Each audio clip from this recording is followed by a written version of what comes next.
السلام علیکم دوستوں، ہمارے اکثر نوجوان اور عمر رسیدہ لوگ بھی یہ سوال کرتے نظر آتے ہیں کہ اسماعیلی، بوہری اور آغا خانیوں میں کیا فرق ہے اور ان کی تاریخ کیا ہے۔ اس کے بدلے میں جو جوابات ملتے ہیں وہ نئی نسل کو مزید الجھا دیتے ہیں۔ تو آج ہماری پوری کوشش ہوگی کہ ان کمیونٹیز کے حوالے سے آپ کے تمام کانسیپٹ کلیئر کر دیے جائیں۔ اسماعیلی، بوہری اور آغا خانی تینوں کی اصل ایک ہے، جو شروع ہوتی ہے امام جعفر صادق رحمۃ اللہ علیہ سے۔ امام جعفر صادق عالم اسلام کی ایک نہایت ہی معتبر شخصیت گزرے ہیں۔ سنیوں کے امام ابو حنیفہ رحمۃ اللہ علیہ بھی آپ ہی کے شاگرد تھے۔ امام جعفر صادق کے کئی بیٹے تھے، جن میں سب سے بڑے حضرت اسماعیل تھے۔ امام صادق کے زمانے میں ہی کچھ لوگوں نے تصور کرنا شروع کر دیا تھا کہ امام جعفر صادق کے بعد اسماعیل ہی امام ہوں گے، لیکن حضرت اسماعیل کی وفات امام جعفر صادق کی زندگی میں ہی ہو گئی۔ امام جعفر صادق بعض لوگوں کے اس عقیدے کو جانتے تھے کہ اسماعیل ہی کو وہ امام سمجھتے ہیں۔ امام جعفر صادق نے اسماعیل کی وفات کے بعد ان کا جنازہ لوگوں کو دکھایا اور لوگوں کی معیت میں ہی ان کی تجہیز و تکفین کی گئی۔ جب امام صادق کی وفات ہوئی تو ان کی وصیت کے مطابق اکثر اہل تشیع حضرات نے امام کاظم کو اپنا امام مان لیا۔ آج ہم انہیں اثنا عشری کے نام سے جانتے ہیں، لیکن ایک جماعت نے کہا کہ اسماعیل بڑے بیٹے تھے، اب وہ نہیں تو ان کی اولاد میں امامت رہنی چاہیے، اور یہ لوگ اسماعیلی کہلائے۔ جن لوگوں نے امام جعفر صادق کے بعد امامت کو حضرت اسماعیل کی نسل میں مان لیا، تو آگے چل کر ایک وقت آیا جب انہی اسماعیل کی اولاد میں سے ایک شخص مہدی کو مصر میں حکومت ملی، جہاں انہوں نے خلافت فاطمی کی بنیاد رکھی۔ یہ خلفاء بہت شان و شوکت سے وہاں حکمرانی کرتے رہے۔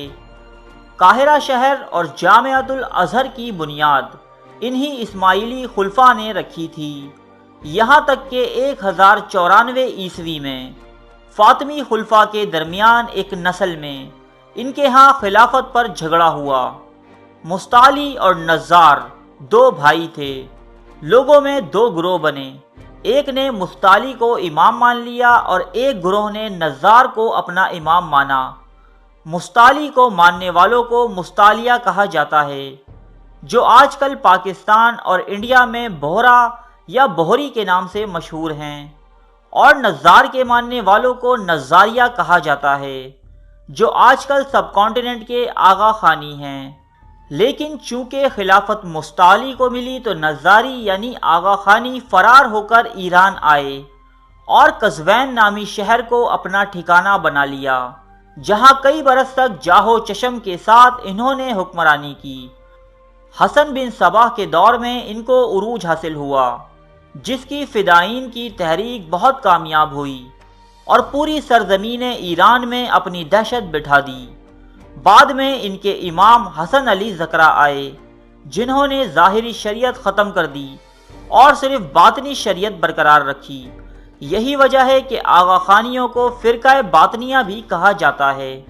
دوسری طرف مستعلی یعنی بوہریوں کی خلافت مصر میں ایک طویل عرصے تک قائم رہی، لیکن صلیبی جنگوں کے زمانے میں صلاح الدین ایوبی نے پے در پے حملوں کے بعد اس حکومت کو ختم کر دیا۔ جب یہاں ان کی حکومت ختم ہوئی تو بوہری جماعت نے ہندوستان اور یمن کو اپنا مسکن بنا لیا۔ بعد ازاں ان میں بھی مزید فرقے ہوئے، لیکن انڈو پاک میں زیادہ تر داؤدی بوہری کمیونٹی پائی جاتی ہے۔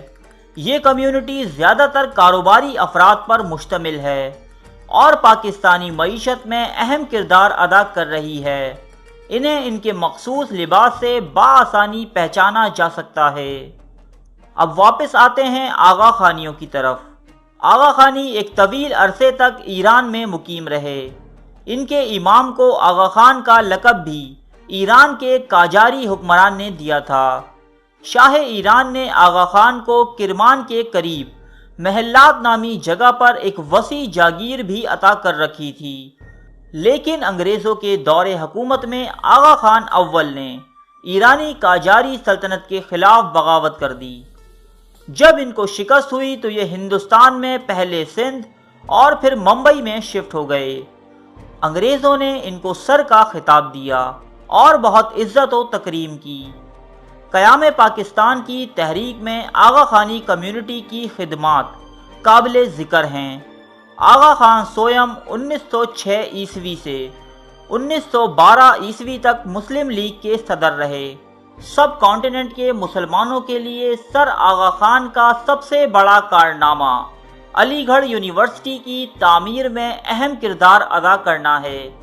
اس وقت آغا خانیوں کے موجودہ امام آغا خان چہارم پرنس کریم ہیں۔ ان کا قائم کردہ آغا خان ٹرسٹ ساری دنیا میں فلاحی کاموں کے لیے مشہور ہے۔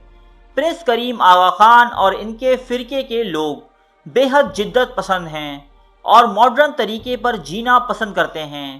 مانا جاتا ہے کہ سر آغا خان کے پاس بے شمار دولت ہے، لیکن وہ عرب بادشاہوں کی طرح اس کا استعمال نمائش کے بجائے فلاحی کاموں کے لیے کرتے ہیں۔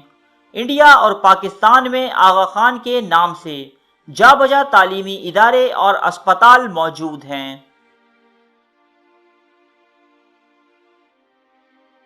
ارے فرینڈز، ایک منٹ، آپ ایسے